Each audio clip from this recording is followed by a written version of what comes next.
their fantastic support of their travels. Question number 12, Grant Robertson. Thank you, Mr. Speaker. My question is to the Prime Minister. Was the subject of Kim Dotcom raised in his recent discussion with US President Barack Obama? If so, by whom? The Right Honourable Prime Minister. Mr. Speaker, yes, I made a passing reference to it as an issue that was topical in New Zealand. Throughout the East Asian Summit, we also discussed TPP, Gaza, the fiscal cliff, Myanmar, the summit, the recent US election and the New Zealand economy. Grant Robertson. Why wasn't the Prime Minister prepared to confirm that he had raised the matter when reporters asked him that on the visit?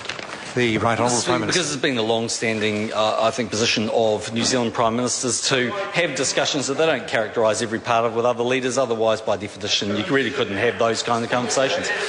Grant Robertson. Question.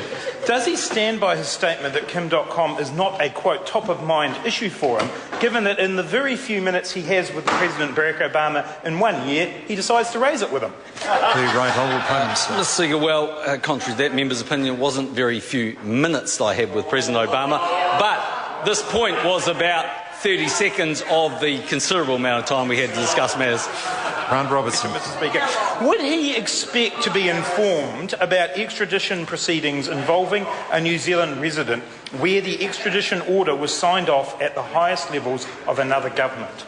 The Right Honourable Prime Minister. Mr. Speaker, no, I wouldn't have thought so.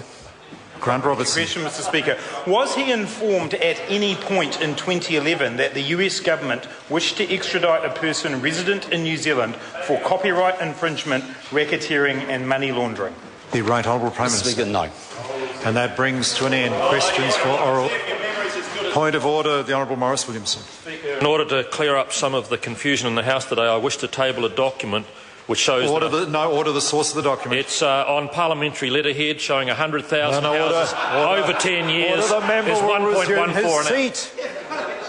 The member knows I was somewhat critical of his colleague on the other side of the House here for trying to do that by way of point of order, and I'm not going to allow a minister to do it by way of point of order either.